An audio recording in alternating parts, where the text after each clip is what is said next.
Welcome to another journey through history with us. Today we explore the ancient path known as the Via Appia, recently designated a UNESCO World Heritage Site.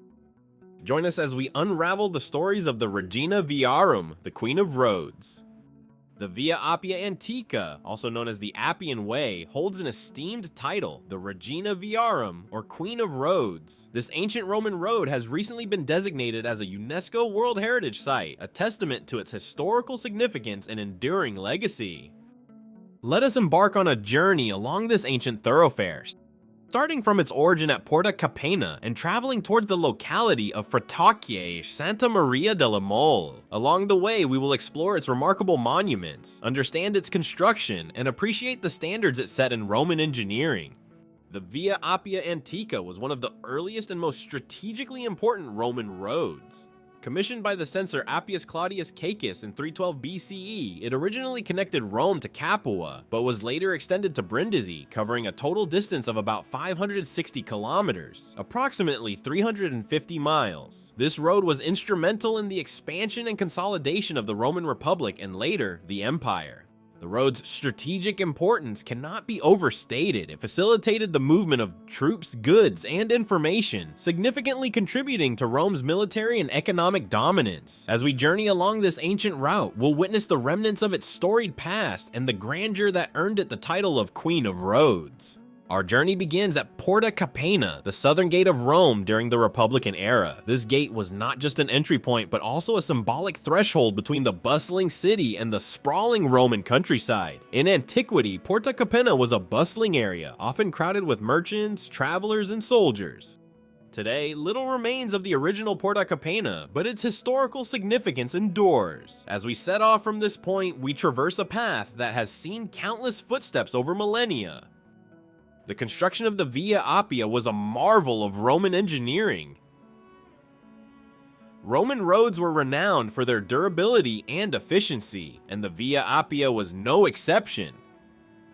The road was constructed using a multi-layer technique that became a standard in Roman road building.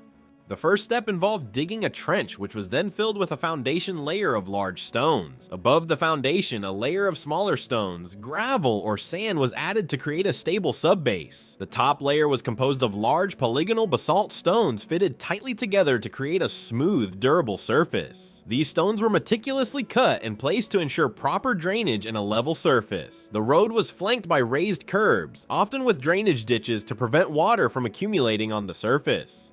This meticulous construction resulted in a road that was not only durable but also relatively smooth, allowing for the efficient movement of carts and troops. The Via Appia set the standard for Roman road construction, with several features becoming the norm for subsequent roads. The width of the Via Appia was typically about 4.1 meters, 13.5 feet, wide enough to accommodate two-way traffic of carts and chariots. This width was standardized to ensure consistency across the Roman road network.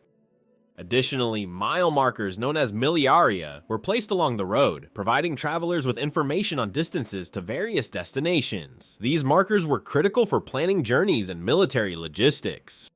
As we travel along the Via Appia, we encounter numerous monuments that tell the story of Rome's rich history. These monuments include tombs, temples, and villas, each with its own unique tale.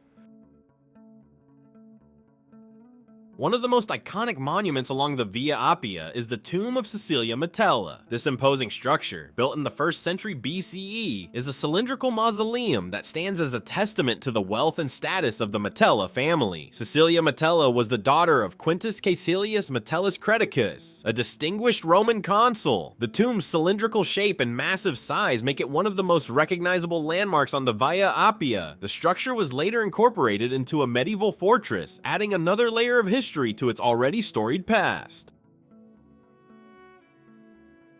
Further along the road, we encounter the Villa of the Quintili, a sprawling estate that once belonged to the wealthy Quintilius brothers, Sextus, Quintilius Condianus, and Sextus Quintilius Valerius Maximus.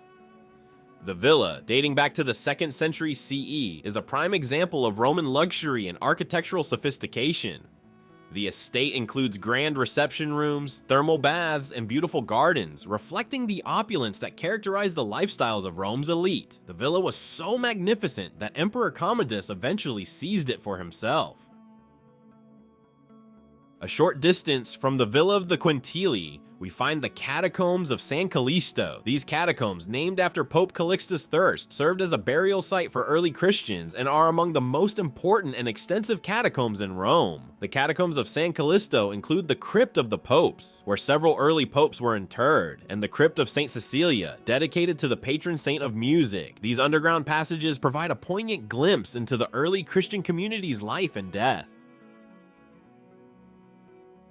Another notable landmark is the Circus of Maxentius, an ancient Roman chariot racing stadium built by Emperor Maxentius in the early 4th century CE. The circus could accommodate up to 10,000 spectators and was part of a larger complex that included a palace and a mausoleum for Maxentius' son, Romulus. Today, the ruins of the Circus of Maxentius offer a fascinating look at the grandeur of Roman entertainment and the architectural prowess required to construct such a massive arena.